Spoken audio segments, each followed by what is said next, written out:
So welcome to the panel, What's the Point of a Museum Makerspace? And I think that phrase, what's the point of anything, has a great history at MCN and also at Museums on the Web, where people just sort of throw it out there when they have been perhaps told to do something or follow a certain directive, and the actual point has not quite been fully explored.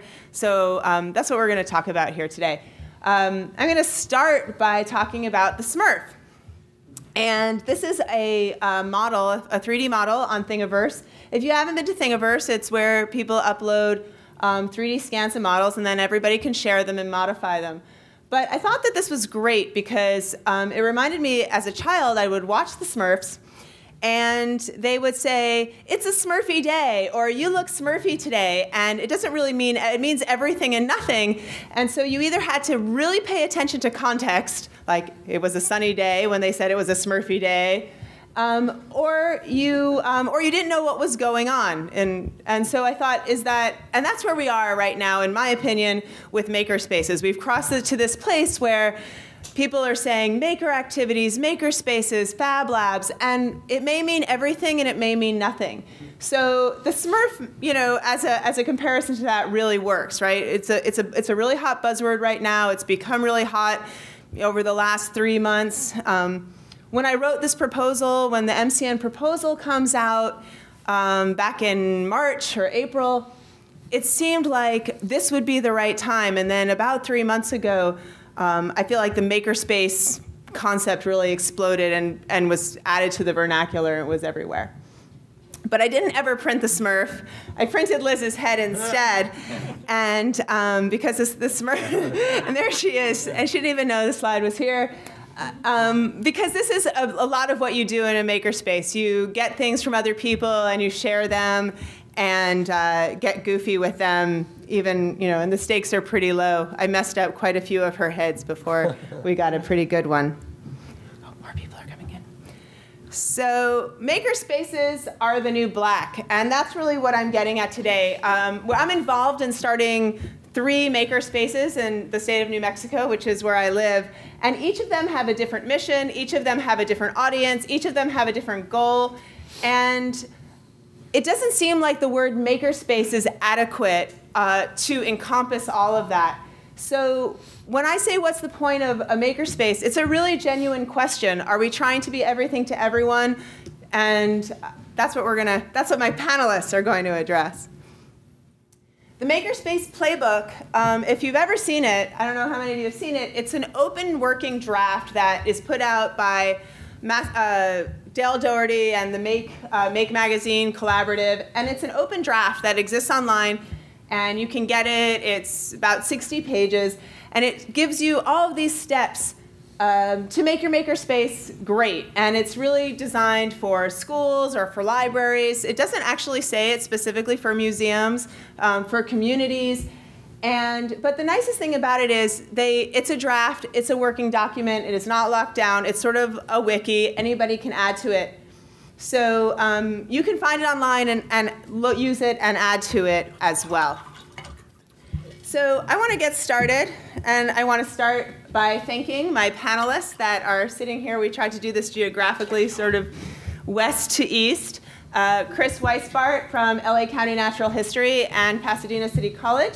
Karen Wilkinson of the Tinkering Studio at the Exploratorium, Charlie Walter, the Executive Director of the New Mexico Museum of Natural History and Science, Don Undine there at the end, Manager of the Media Lab at the Met, and Mariano Ulibarri of the Parachute Factory in New Mexico.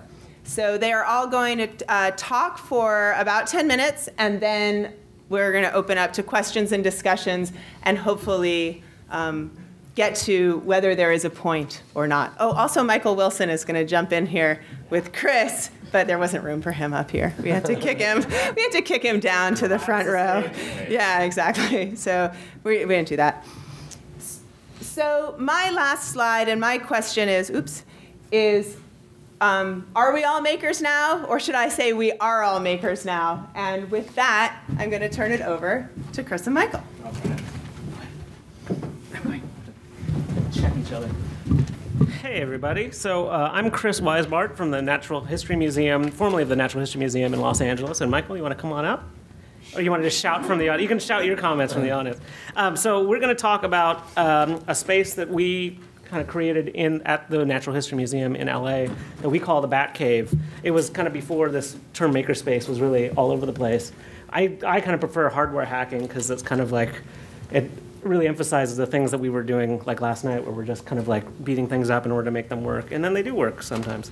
So basically what the Batcave is, and it's kind of moved around in the institution a little bit, is it was a storage area.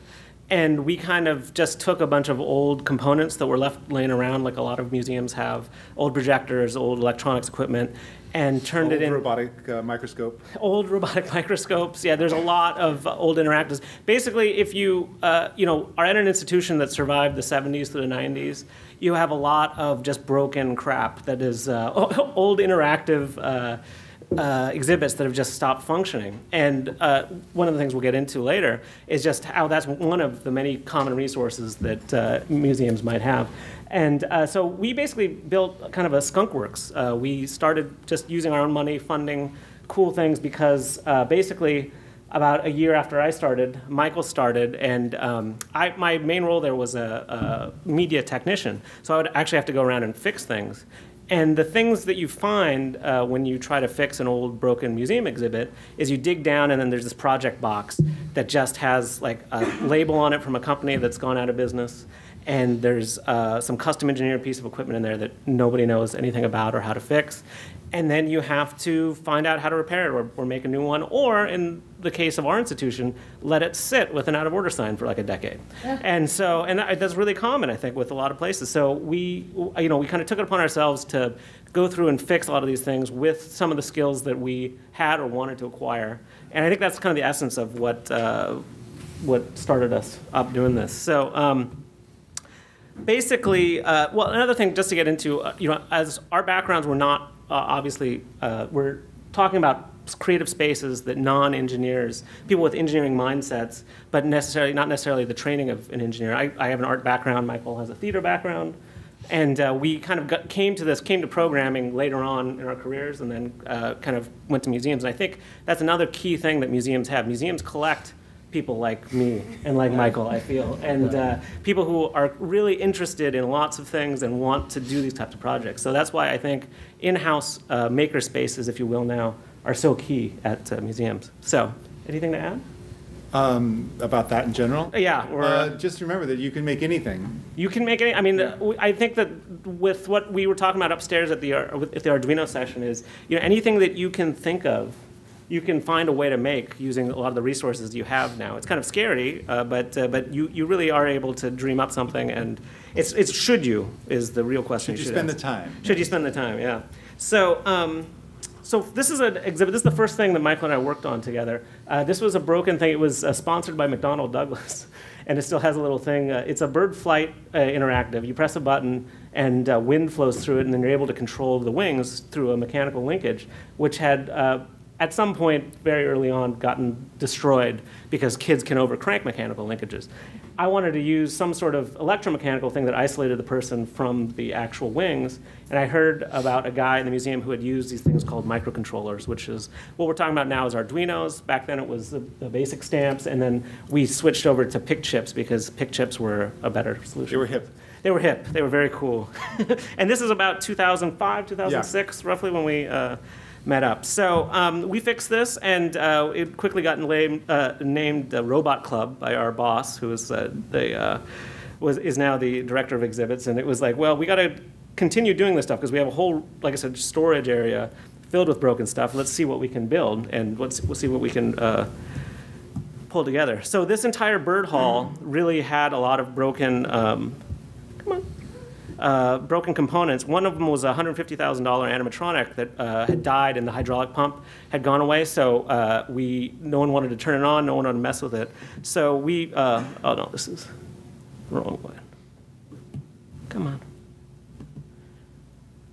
We found we went to SIGGRAPH, and there was a guy doing the animatronics workshop, and he told us how to use $80 software and hobby servos, which are not as robust, obviously, as a $150,000 animatronic, but basically how we could take these components, and what we did instead was made it very replaceable. So every 6 months or so, we would go in and actually replace the components, but we welded a much simpler rig and got it moving again. And it had been installed maybe about 1989, and then like 5-6 years later had died, and just sat there for another 10. From the mid-90s to the mid-2000s. Yeah, and so we really took it. This was a hobby project. No one really asked us to do this. We just asked permission, and they said yeah. So if you keep this tally in your head of the things museums have, they have geeky people like us who want to do this kind of stuff. They have a lot of broken stuff and a lot of like resources to actually build it and put it together. And we did that for about under $1,000, I would say. And that's including the computer that we purchased it for and those kinds of things. So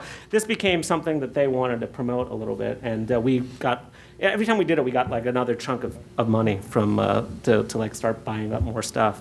The next thing that we had was this exhibit was getting installed, and they wanted some sort of interactive, but they had no money for it. Another way we get a lot of gigs. And the exhibit was a prep lab. A dinosaur preparator is taking out fossils from matrices. And so excavating fossils, while super cool, if you're not around it, is kind of like watching paint dry because it's someone just slowly scraping away. So we wanted to give people an ability to do a similar activity. And I remembered this video game from the early 90s called Time Traveler. It was like a holographic video game from Sega. And so I said, hey, why don't we do something like this, but have it be a zip scribe that is interactive, where you can reach in and actually wear away the material from the fossil. And I don't have a, come on. I don't think I'm gonna have time to. Just while he does that, I just want to say, Chris has this great ability that Miriam also has, is like, hey, I have this remembrance of this weird idea. Why don't we just make it real? Yeah. And I'm like, okay, let's do that. Yeah. And then we find a way to make it real. But the first step, and the most important step, is like, I have this really weird idea.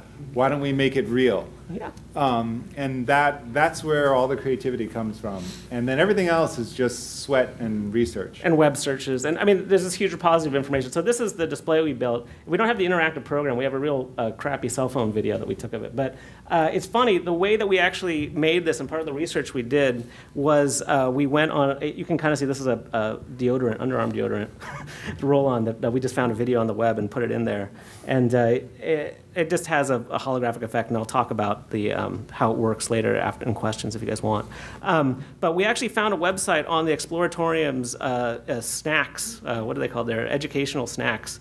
And it talks about these devices that you see in gift shops all the time, where you put a penny in the bottom of the bowl and it reflects the bowl up. And so we actually used this to make one of our first prototypes. And then I called up a video game repair place in Glendale near LA and asked them if they've ever repaired one of those Time Traveler video games, and the guy told me what it looked like inside of there, and so we figured it out kind of. And then Michael made an awesome interactive in Director, because that's what you did back then, and it was, from then on, we just started making all kinds of more stuff.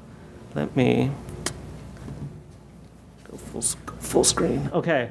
From then we went to, early on, Multitouch stuff was released. The guy Jeff Hahn made his huge $100,000 Multitouch displays. Basically, it's always taking $100,000 items and then making them cheap. And so immediately after, someone released a Flash-based Multitouch system, prototyped it, and this is a grainy video I won't show you. But then when we, after we prototyped it, everyone loved it and wanted it in a museum, and so we put it in our Latin American collection, which was compacted into a smaller room, and they wanted an interactive that allowed multiple people to have access to the information. And so we're actually using multi-touch stuff here. It's a really bad video. Multi-touch stuff here, not for the zooming and dragging and pinching that you can do on it as well, but so that generational families can come and explore the collection together.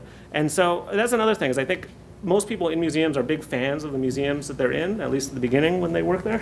And you know why this content is really interesting to you. So, you know, I think putting that out there and being able to prototype things in your own in-house makerspace, this is showing the inside of it. It's actually collection access doors. The touchscreens are collection access doors. So you know the weird constraints you have. No one's going to say, I want these big interactive walls, but oh yeah, every couple hours, a curator's going to have to be able to go through and get stuff out of there. So So moving along, anything you want to add now? Moving along, then it's again along this idea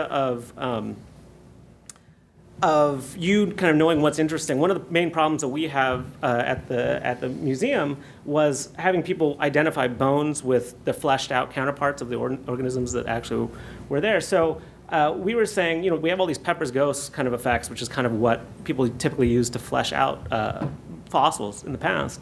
And why not use that as some sort of video animated display? So what we're doing here is we're actually overlaying information on top of, you know, is this a tooth? Is this a claw? What is it? You don't quite know.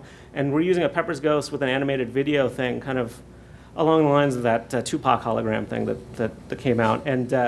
And overlaying information. You can do all kinds of things like call outs and those kinds of things to overlay text. So people aren't really taken out of the experience of the exhibit by text or video. It's kind of just a part of what they're looking at. And that's a big thing for both of us, I think, is to not overshadow the actual objects themselves with media, even though we're media guys. So, yeah, one thing I just want to add, by the time we built this, there was me, Chris, and this other guy, Liam, and we had maybe half a dozen to a dozen things that were of this quality that weren't actually in the museum, but were museum quality objects that could be in the museum, and we had them all set up in this cave.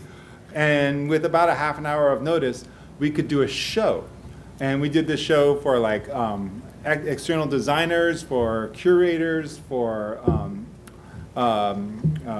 directors. Yeah. And they would come through and go, oh my God, this is what you guys do.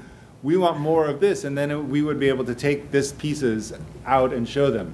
And if you're going to have a maker lab, I think the ability to show people who have no idea what you're doing something kind of razzle-dazzle, cool, with a little bit of dark polish. Light so that you can't see all the mistakes. Yeah, that's right. That's very important that you have something to show off.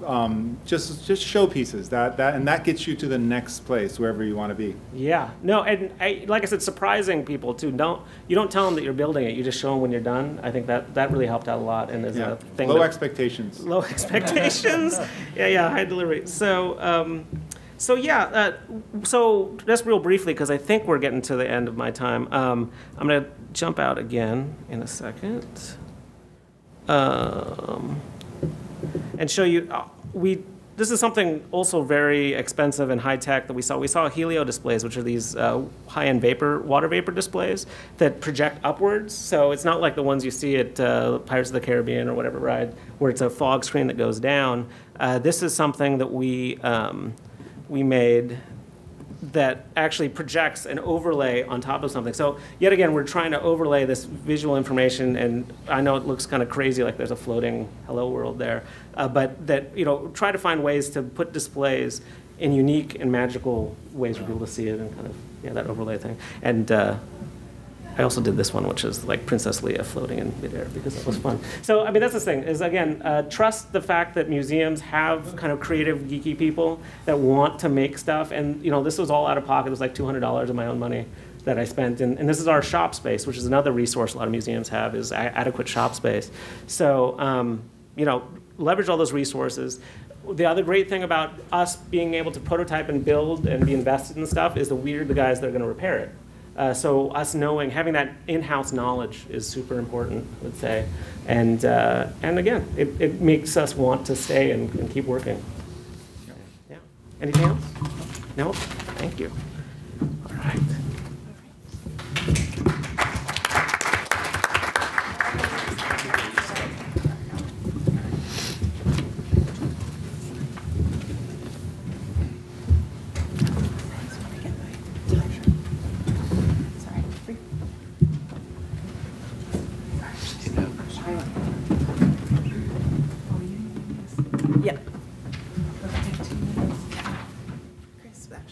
Do that since we're closer. Yeah.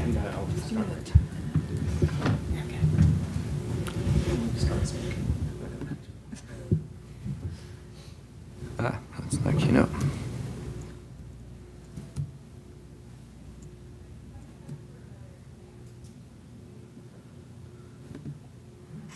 There we go.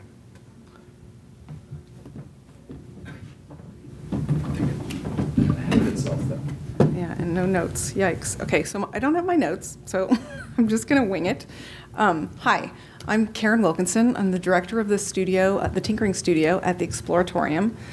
And I kind of just want to share some of the development and the process we've gone through to create this space. It's a public place on the floor of the Exploratorium. So just to situate this a little bit, if you don't know the Exploratorium, we're a museum in San Francisco, just a little south of here. And we've been around since 1969, and we're really based on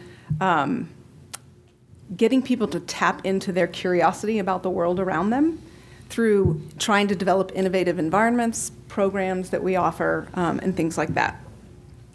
We're also this giant warehouse of a space in the Palace of Fine Arts. The Tinkering Studio, to me, is a really obvious outgrowth of that. The Exploratorium is filled with a bunch of people who have that same kind of ideology. Like, I have a really good idea, let's make it real. So we've been doing that. We've made that place. And I think the Tinkering Studio I see it directly connected to that fundamental belief, but what we're trying to do is take that exhibit development process or classroom workshop process and all the back end that comes before you end up with a great exhibit. We want visitors to get that experience, all of this stuff where that richness is, that fumbling around, fiddling for ideas and discoveries. So we have a prototype space on the floor. It's a little under 1,000 square feet, and it's getting us ready for our new location. We actually go dark in January at the Palace, and then we're opening up at the piers on the Embarcadero April 17th. We actually have a date now. So the Tinkering Studio will grow. It's going to have a really prominent location. It's directly across from our machine shop, and we're very excited about that. But we're also trying to take the long view. Everybody, especially our marketing department, is concentrating on April 17th, but we're really trying to think 5 years out, what do we want to be doing in that space, and how do we want to connect with the maker community? We've been going to Maker Faire since it started, and I feel like it is that real belief in kind of competence and competence building that you get at Maker Faire that's so infectious that I want to pass on to people who don't necessarily think of themselves as makers. So this public space on the floor really believes in direct experience. It's a little messy, it's a little noisy, but we really want people to try things out. Having a chance to see other people, kind of expert and novice side by side, kind of going through things is something we really value. So we have high-tech things and low-tech things. We also, I guess probably my fundamental message in all of this is we started really small. We were under the radar initially, for sure. And I think it took us a while to sort of get comfortable with doing this, but we started small and looked for really strategic relationships. And a great example of that came around these things we were calling open make. So relationships are really about people, but this kind of strategic idea came about in working with Make Magazine and Pixar. So really, it was Dale, Tony, and Mike and I who co-directs the space with me. We got together and had slightly different hopes. Tony was a father who had brought his 2 sons to participate in Maker Faire, and he just wanted more kids to have that experience. And Dale, of course, wanted more kids as part of, to see themselves as makers and participate in the fair. And from our perspective, we just wanted museum visitors to be exposed to the richness of kind of the local community of makers. So even though we were all slightly coming at it from different angles, we were tossing this idea around of young makers. And that is a smaller program that's really intense, and it's pairing kids with makers in the community, so kind of mentor-mentee relationships, building projects to display at Maker Faire. But for me, kind of thinking about broadening this audience at the Tinkering Studio, that wasn't quite enough. So what we did was come up with these open make days. So they happened once a month at the museum, and they were big events. So the young makers participated, but so did makers in the community. We really wanted kids to see other adults kind of doing goofy things, really being passionate about what they were working on. And we also we really wanted it to kind of span the huge variety, so like from cooking to coding to construction, all of that is making as far as we're concerned. And we really wanted to give that kind of stuff a platform to show off more than one weekend a year. Maker Faire is fabulous, but I wanted to continue that excitement all year long. Another thing that we've done kind of historically at the museum, but in particular in the tinkering studio, is bring artists in to kind of inspire us internally, but also then to share their work with the public. So this is a great example. GQ is a young woman who is a student in the high-low tech group at the Media Lab at MIT, and she was just with us this summer. So she came in incredibly passionate about paper folding, but also about computer science. We love that kind of weird mashup. So G came in, I first met her when she was actually a Europ at the lab and was doing this beautiful pop-up book, doing paperwork. But she came and showed us some things where you were embedding memory wire into paper. So you run a current through it. Here's a little video I'll show you of it responding, essentially. So it's origami responding to her movement. Really stunning. Oh, I should also point out she has the best domain name in the world, technology.com. But what is particularly special about kind of these residencies is the inspiration it brings to the staff, but also then G's out in the tinkering studio on the floor with our visitors, and they're getting to see this amazing young woman working with paper and technology and glue and tape and solder. So she's out there interacting with folks. We scaled back a bit. We took out the computation for some of these workshops, but we had kids soldering on paper, no less. A little scared of fires, but we didn't have any trouble. And then once dexterity became an issue for the even younger kids, she showed us a way to use surface mount LEDs. And this copper tape, it's actually slug, I don't know, not really repellent, but they put it around flower pots to discourage slugs from coming up and eating your plants. Anyway, it's a cheap way to get lots of copper tape and these surface mount LEDs. And instead of soldering, we're just scotch taping it down. It was quite fun.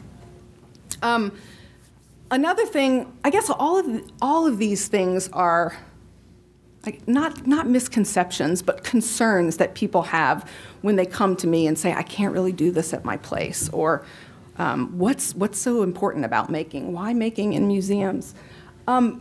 Something we fundamentally believe is making is for everyone. We hope to broaden that definition of what it means to be a maker. We also like to see interesting, ooh, really? Yikes. Okay. Okay, I'm gonna go much, much faster. Seeing guys sewing on a sewing machine, love it. This is, we set up a tinkering studio over the summer in Saudi Arabia. So seeing young women kind of puzzling through electronics, monks doing construction with automata. We really want to get at this idea that it's not easy, but anyone really can do it. And take people through in a way that gives them enough of an introduction and builds some confidence. Not to say there's not frustration and challenge along the way, but we really see that payoff at the end when they're able to kind of get past those moments. Okay, well, I'm gonna skip a little bit. We also believe it's incredibly active, and one kind of sort of misconception in the museums is like, we do make and take. We've done this for years, right? It's the same thing. It's not quite. It is, but it isn't. So for us, it's about making, but it's really not about following a recipe or a script. We really want people to be involved in building and making that, having an idea and making it real. So in this case, we're not really focused on the product. It's all those steps to get to that product that interest us most. We also want to demystify it. It's pretty easy stuff, and you can start really small and go really low tech. This is a group that we had in residence with us for a month called the Cardboard Institute of Technology, CIT. So we literally brought in I can't tell you the fear that I had in bringing this group in for so many reasons, but it was probably one of the most rewarding residencies we had. But we were using Stanley knives and big, heavy-duty hot glue, and anyway, they transformed the tinkering studio. This is what the space looked like after a month of CIT being in there. And we did kind of workshops for young kids, but we also did it for an adult night. We had a party in there, and they were making cardboard merkins. I didn't even know what a merkin was, but Google it if you don't know what it is. We also run into this idea that, making or tinkering, well, that looks like fun, but what are they learning? That's a really hard one for us because it is fun. It's lots of fun. And we actually hope that through kind of looking at and being more explicit about this work, that people really start to see learning differently. Tinkering is learning. Making is learning. Okay. Okay. I do want to tell you this one little thing. So we're involved in a research and documentation process right now, so we're looking at it in a couple ways. We have an ethnographic researcher on staff, Shireen Vagosi, who's looking at some of the tinkering work we're doing in after-school centers, mostly the Boys and Girls Clubs in San Francisco. We also have an internal visitor research program, and they're starting to look at lots and lots of video of people working in the tinkering studio, all ages, and we're trying to really make a link between the kinds of behaviors that we want to see, not necessarily content-driven outcomes. So we want to see engagement, we want to see intentionality, we want to see solidarity, kind of a collective way of going about and approaching this work. Anyway, if you're interested in that, I'm particularly interested in professional development and documentation around tinkering work. So I have a card up here. Let's talk. We also really think that we don't want kid versions of things. If adults do it, it's incredibly interesting to kids, so we like using the real stuff. So big tools, saws. Okay, I'm gonna skip that one too. Oops, okay, I just wanna say one more thing. A lot of people really also say, it's too expensive, like I can't do this because of the cost of the mess or whatever. But for us, coming up with these open makes, these things that happen once a month, it was a way for us to kind of drive internal ideas for really rapid prototyping. It didn't give us a chance to get super invested in stuff. But we tried things, and we're really seeing a huge payoff in terms of exhibits and programs getting developed around those tiny kernels of ideas that showed up at Open Makes. So I sort of see it the other way. How can you not afford to do something like this at your place, really? Okay, and I would just like to give a huge shout out to the Moore Foundation. They've been generous supporters of us and couldn't be doing it without their help. Thanks.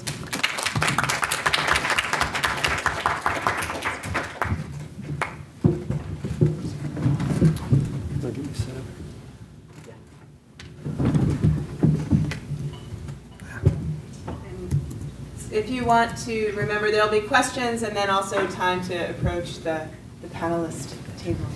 Great. Hi, good afternoon. I'm Charlie Walter. I'm the executive director of the New Mexico Museum of Natural History and Science. And when Miriam asked me to come talk about the panel, she just wanted me to talk about it from a director's perspective. And I wanted you to know why I think these spaces are important. So I'm going to talk about where we are as a museum, some of the things that have influenced my thinking, and I guess to emphasize that, I think it's very important to know what goes underneath the thinking of these spaces. Like Karen said, people think a lot of times they're just messing around. But if you can very intentionally put some thinking underneath that, and I have a few examples, it can help you make a case for these spaces in your institutions. And then finally, I'll just comment on where we're going. So let me say, first of all, I'm a director, so that means I'm the least interesting person on this panel, so I'll try to be very brief. My introduction to makerspaces, Karen reminded me it was 15 years ago, was the Playful Invention and Exploration Network, the PI network.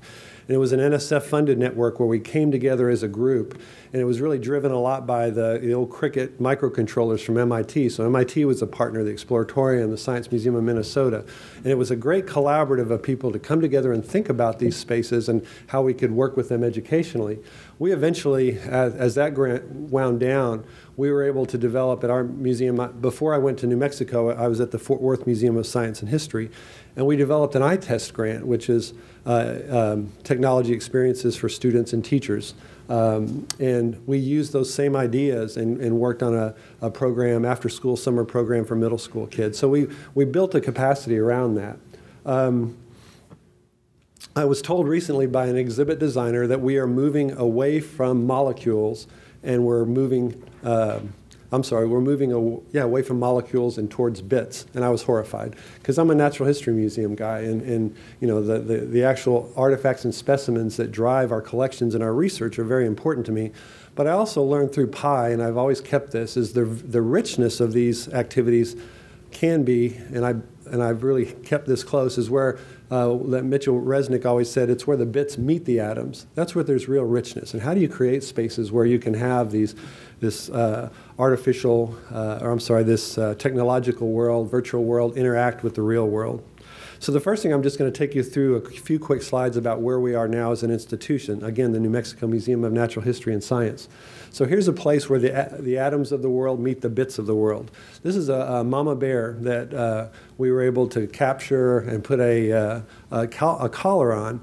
And it was just interesting, when they come out of their sleep, they kind of are very aggressive. So we had to put her back in her cage, and her two cubs just kind of sat there while mama woke up. But the important thing here is that through this technology now, we're able to follow the bears as they go through, because this was taken right in the Sandias, right in the shadow of Albuquerque, or Albuquerque's right in the shadow. And so we can tell how this bear is interacting with people, with the population, with food sources. So again, this is a place where the bits meet the atoms. Another place is called a project called SEED, which is the Center for Artistic Electronic Exhibit Design. And this is an idea of one of our research associates. And he just loves working on hardy things that can make exhibits work on the floor, like we were chatting about here, how some things don't work. And we had a lot of those at our place. So he's been working with professionals, and this is a group that we're working with museum professionals from around the state, and just doing workshops around Arduinos and things like that, but looking at how we can make our exhibits more robust. So just another thing we're working on. We have a NASA scientist embedded in our place, and we're looking at a program called Adopt a Pixel. They have 20 years of data from NASA of satellites photographing, and you can see how landscapes change so dramatically from 20 years of data just shooting at this same spot. So now we're going to be taking kiddos out into the field, and we're going to adopt a pixel, which is a 30-meter by 30-meter quadrant when you look at that pixel from space. And they're going to get on the ground and verify what's there. And so we want to play around with that. And then one of our research scientists is actually on the original Mars rover team, and there's that Mars rover that's still, I guess it's Opportunity, that's still up there moving after 5 years. And he's on the team, so he gets together with NASA scientists, and you go into his office, and he's talking with like 12 people around the country. They're doing this, this, and they hit a button, and the Mars rover moves. It's very cool. So robotics is a big part of who we are as a museum. So we've been able to work with some of those things and just try to bring those things to the floor a little bit. So then what's underneath these things are very important to me as I go out, because again, you always hear this, you go, well, they're just playing. What are they really doing here? So I think inquiry is at the heart of what we do, and even with the shifts of science education standards, inquiry is still going to be the foundation of all this work. So, the idea here where scientific inquiry also refers to activities through which students develop knowledge and understanding of scientific ideas, as well as an understanding of how scientists study the natural world. So in these cases and in these spaces, the students become the scientists and the design engineers. So they are understanding, and in the best places, inquiry is just at the heart of all that.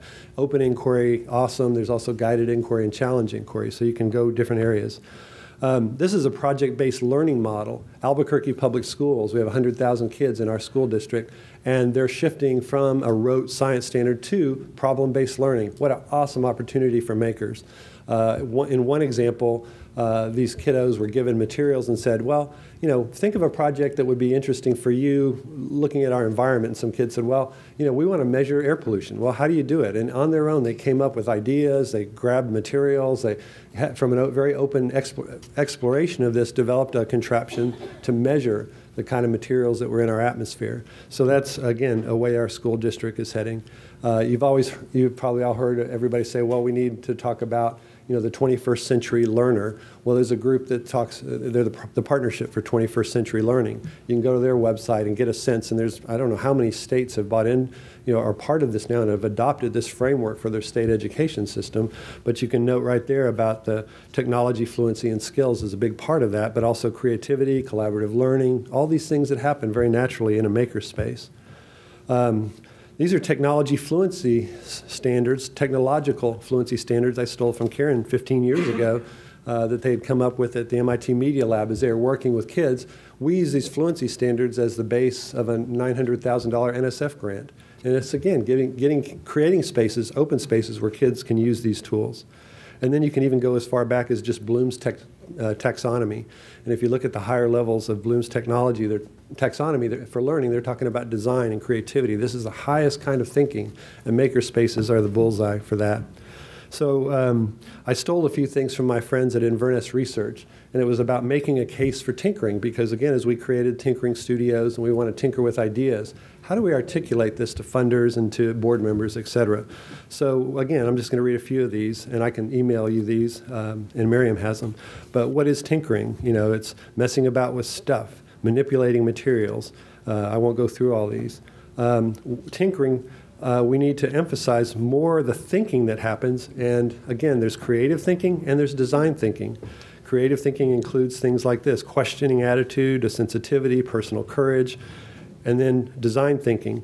Tinkering fosters design thinking, and design thinking is needed and everywhere. And as you've all heard with the economy, innovation is the key to growth. And again, tinkering is just a representative of all that.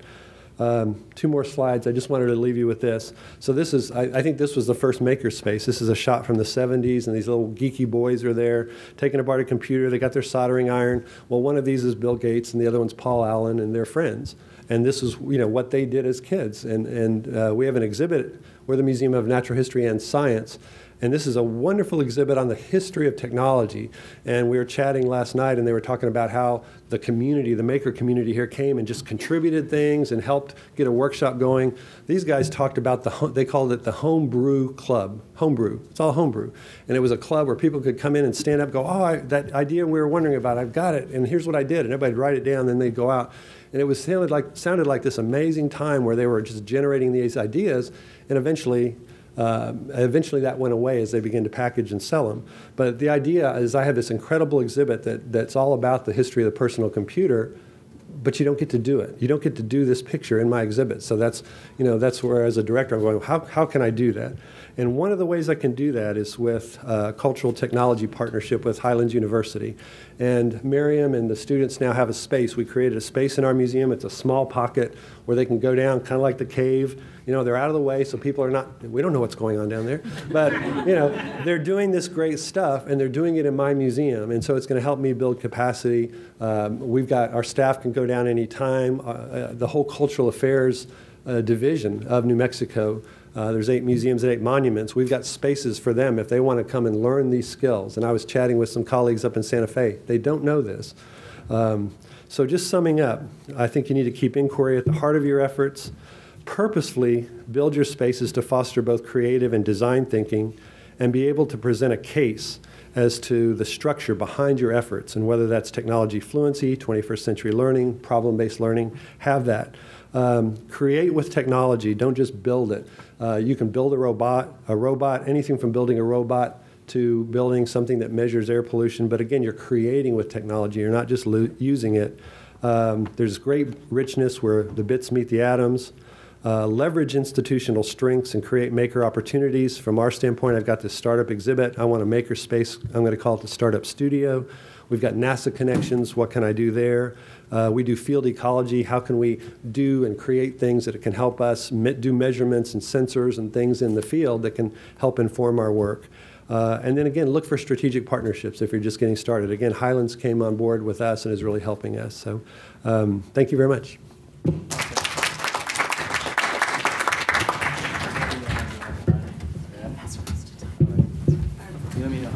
Give the timer. Okay, great. Is this thing just next? Oh, great. Hi, everybody. I'm Don Undine. I'm the manager of the Media Lab at the Metropolitan Museum of Art. How many art museum people here? Okay, cool. So this is like this, being up here actually is a little nervous making for me because you guys are really sort of challenging me to think a lot more boldly about my thinking about maker spaces. As you know, we're the Metropolitan Museum of Art, so we're about, fine art. What does that really have to do with people making things out of circuits and 3D printing stuff? So I'm going to try to make a case of how that's not really all that weird and how that spirit of making is something that art museums have always supported, and we can push ourselves into this new realm. We have been copying art for a long time. We've been supporting people, making paintings of paintings, copying art without worrying too much about, oh my God, is it copying the art? Are making duplicates? It's devaluing our collection. We don't worry about that because we've always supported people taking inspiration from our collection and making new things, right? We've been helping professionals, amateurs, students, and hobbyists, do this kind of work. And I'd imagine that one of the reasons we do that is not just so that particular painter can learn how to move the brush, but also by doing that activity, you learn so much about the form. If you copy a painting like this, that painting in a way that you would never have, through hours of just casual looking. We have other ways now of copying art. It's just new technologies to do similar things. Here's some teens doing an activity where they're using techniques and materials from the discipline of modern art to create new works of their own. It's just an educational opportunity. Our educational program does workshops like this all the time. Here's another work in our collection. What would it look like to have, if our goal was to have a workshop where we would create artworks like this? And it might look a little bit like this. It might look a little bit like a makerspace, right? This is the kind of stuff that we're doing. They're just new kinds of artworks. But here's something really old, right? Here's a gauntlet in our collection. Why not have a class to make gauntlets? This is the kind of thing that we've always been doing. Here's some children and some adults watch an artist at work in one of our artist demonstration classes.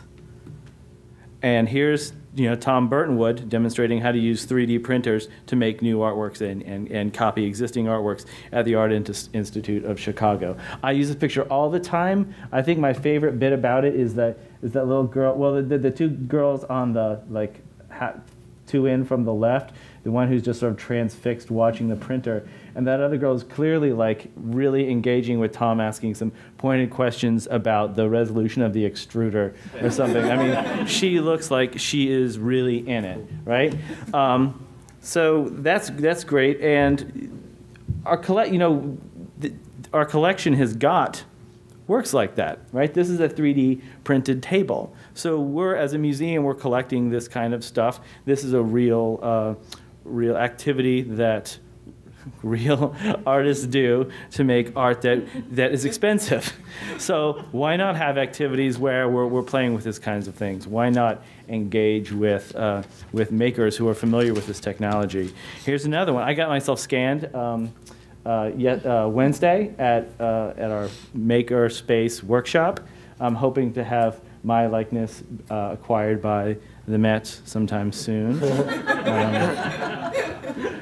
And there's this guy.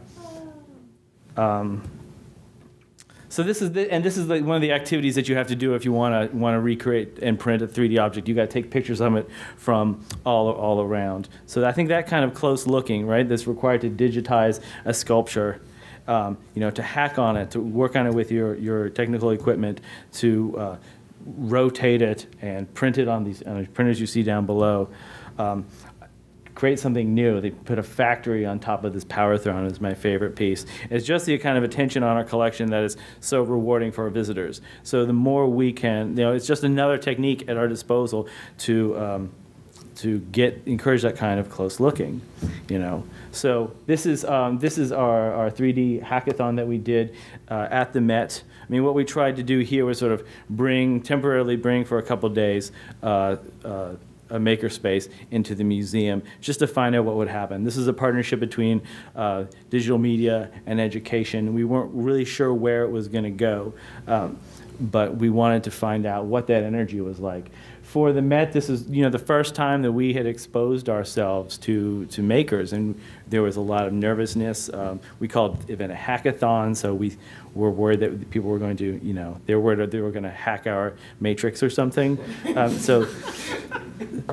it was a really positive experience, and everybody got a lot out of it. And so the question is, do we want makers to come to us? Do we want maker people in our fine art gallery? And I know that they really do. The question is, for me now, are makers interested in fine art? I mean, obviously they like making electronics and robots, but what's the connection to fine art?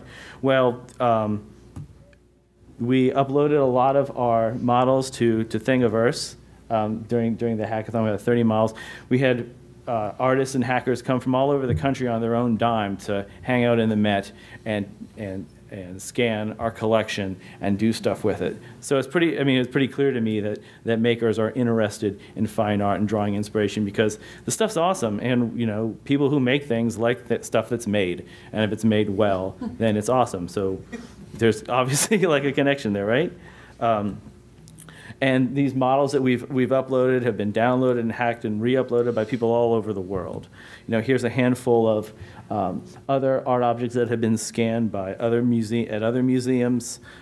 People have taken objects and modified them, made them into Pez dispensers, and the inspiration that people are drawing from our collection now that we've shared it like this is really amazing. So to some degree, I'm talking a little bit less about maker spaces in particular and more about like kind of spirit and energy of that kind of dedicated attention and activity around your collection or mine that I think can really move us forward and really inspire us internally to do new things as well. This is Metrics Create Space. Who here, did anybody get to go to our workshop on Wednesday? We had like a scanning, printing workshop on Wednesday. You guys, yeah, it was awesome. And okay, check it out. I talked to some guys at MakerBot, and they gave me some names of people in Seattle who do this kind of work, and the name of Matt Westerveld, who owns Metrics Create Space. It's a makerspace in Seattle, a couple miles from here. And I just cold called the guy, and I cold called these people, and I got them to volunteer, take half of their day to come in and show a bunch of us how to use this software. He's got a business model for his makerspace. He makes money, and he still spent a half a day with us, showing us all of his gear, printing stuff for us for free. It was really amazing how much they turned out because they were really excited about having all these museum people in their space, and they're really excited. Maybe it's the sense of, oh, now we're legitimate because fine art museums like us, or maybe it's just because our stuff is awesome and we happen to have it. But this is where we're demonstrating some of the 123D Catch software for making these models. There's lots of nice space in there, full of gear. The studio runs classes on programming, building synthesizers, laser engravers. They got lots of gear for making stuff, and it's really cool. Like I said, they've been around for 3 years. They've got 5 employees, so it's a workable business model. One of the points that Matt likes to make is that keeping all of that gear working is hard, right? At your institution, you might decide that you don't have the staff or the expertise in-house or can't afford to have all this gear and keep it running all the time. Maybe that's just the reality of where you're at. But these people are probably in your community, and you can probably find them, and you can maybe find spaces like this or help spaces like this be created. And interface with this community, because they, as far as I've seen, they're clearly eager to engage with museums and other cultural institutions to do this kind of stuff. They seem to me like they're all educators by nature. They're very open and sharing. Correct me if I'm wrong, you know, you guys make I'm just gonna make some assumptions about you guys' personalities. I hope that's all right. They also have vending machines for gear, which I love, right? Here's another Seattle native that I just cold called, demonstrating how to use other aspects of the software. He had a stand on turntables and was scanning us with a Kinect using the Reconstruct Me software to build models of us. This is a powder printer. Over here we've got some models that were printed with an extrusion printer, which basically like squirts out plastic. This thing builds up objects using layers of plaster and water. It was really fun to watch. Everyone seemed to really like it. This is what an extrusion printer looks like. We made objects like this from a powder printer. This is made from an extrusion printer. These are all pieces from the Met's collection that they had already made when we showed up. They were really excited to be doing this stuff and really enjoyed themselves.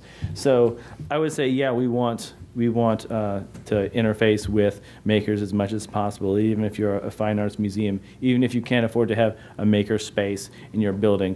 Finding these people and finding cool projects to do with them is a really worthwhile experience. And I think, I mean, after hearing you guys, I think I'm really only just tapping the surface of what I think I need to be doing to have a better engagement with makers. So I'm going to finish off with this picture because it's my favorite. And children are the future.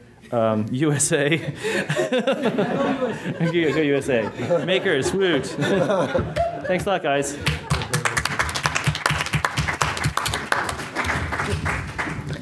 Great. So I'm Mariano Oliveri, and somehow I made my way here with all these amazing people from all these amazing institutions. I am starting a makerspace in a small town in New Mexico called Las Vegas, and it's the original Las Vegas, New Mexico.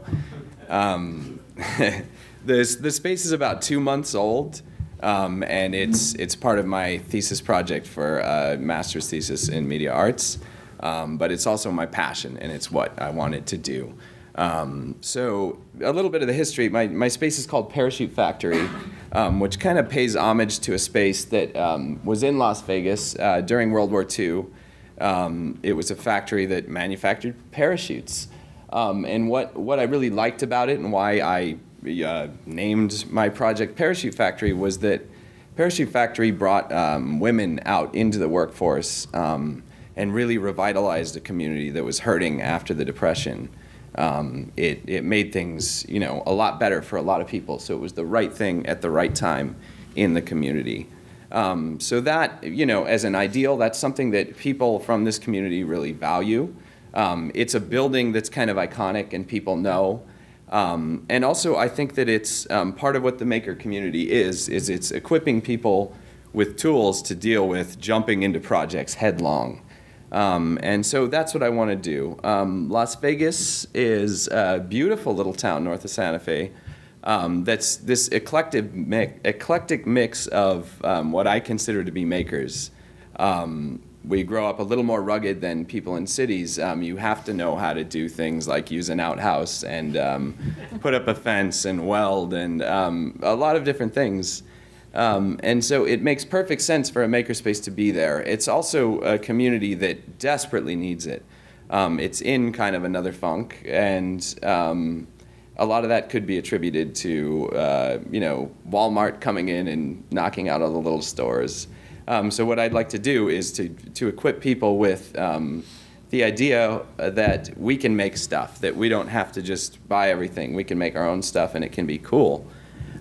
So I started in, these are just some shots from around town, but my space is in Old Town Las Vegas, which is a historic district, and it's accessible to most people in town. It's really a small town. Here you see on the top left, that's actually the original Parachute Factory, which is a dilapidated building right now. One of our goals is to get in there at some point and have this really robust kind of museum makerspace. And the other shot is a shot down Bridge Street where my studio, my makerspace, is located. which is here. We have a few things. We've been really lucky that people in the community have, donated stuff to us, like a 3D printer, a large format printer. We have lots of tools. We have lots of things. And one of our most recent events was this Dia de DIY. Las Vegas is a very Hispanic community, and every year there's a Day of the Dead celebration that's getting pretty big. So we wanted to do something to kind of, this wasn't our first event, but this was our first kind of bigger event where we engaged with the community in a big way. We invited kids. We had done quite a few adult things. This was the first time we brought in kids and gave them soldering irons and dangerous tools and sewing machines and things. And it was a really great experience. And in the community, my I guess connection to the museum end of this is that probably our local museums, we have a couple of cultural institutions, we have a city museum that's a history museum, but probably it would be hard to support a makerspace in one of those small institutions. So we're trying to work closely with them and be their makerspace, even though we're off-site. And part of why I'm here is to encourage you guys to engage your local makerspaces because they exist. We came here to Seattle and we had a big problem. We shipped a lot of our stuff for a demo that we did just before this. We shipped it and the package got turned away. So we lost all our gear, we lost all our stuff. And we were in a pretty bad way. It was looking grim, like we weren't going to be able to do some of the workshops that we just finished. And then we head over to Metrics, the makerspace here in town, and we were welcomed with open arms. It's really this community of people who, they want to help. They want to be part of what you're doing. I went to the guy and was like, look, we're in a bad way. We really need, I need Arduinos, I need wire cutters, I need resistors. And immediately they just started filling boxes full of stuff for us. So one of the projects I just finished, me and a couple of metal caster friends at our makerspace, were these bronze cast Arduino belt buckles. We did these as trophies to failure, because a lot of what making is failing. It's trying things, it's having these ideas and saying, we can do it, and then jumping into it and failing miserably. My friend here, Eli, and I have fried a couple of Arduinos, which is a hard thing to do. And we wanted to make trophies to that, like monuments to, hey, we tried and we ruined this. So we took the Arduinos and cast them in bronze and made big belt buckles like the one you see here. And if you want one, there's one at the silent auction, so bid on it because it's for a good cause. But what's more interesting is now the Arduinos are actually an accepted form of currency among makerspaces in Seattle. At Metrics, we use them to, kind of show our appreciation for what they did for us, which was supply all of this. So just to kind of wrap up my end of it, connect with your local makerspaces because these are people that they do what they're really passionate about. And if they have it together enough to have a makerspace, it's a hard thing to do. So they're good people to get in line with. And more likely than not, they already exist within your institution. There's people who want to do this stuff and who are going to be the ones that if you go that direction, they're going to keep this thing going. So I think that's about the end of our panel discussion. And what we'd like to do now is kind of shift gears and open it up to questions, Q&A, right? Yeah. Cool.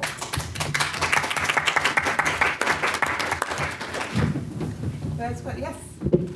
Is there any sort of national network that connects to different makerspaces? Just because I expect some places are more focused on fabrication. My museum, for example, is looking into starting like an animation makerspace. And it seems like there should be some kind of network, so no matter what kind of making you want to do, you can find the best space for that. New conference idea, come on. I think that right now it's a really loose network, from what I understand, and there's been more and more. For example, there's a conference or sort of weekend in Boston that's coming up, sponsored by Make Magazine and a makerspace in Boston, where they're like, hey, do you do a makerspace? Do you want to start a makerspace? Let's all get together and do some idea sharing about funding, sustainability, basing off the makerspace playbook. And they've invited people from all different institutions, communities, schools, and museums. So Does anybody know any more One about? of the things I've found is that everyone I've approached has been very approachable. I came at this as, I'm a graduate student. I don't have, I can't say, I'm from the Exploratorium and I want to do this. But all of these people have been very approachable and just kind of digging around, doing a little bit of research and cold calling. Like they said, it really works. These people are willing to talk. So just find the people that are doing those things and say contact them directly. There's also hackerspaces.org, and if you go there, you can, whatever town you're going to, you can see who's self-listed, hit their website, as long as the website is still up. There's also the magazine.com.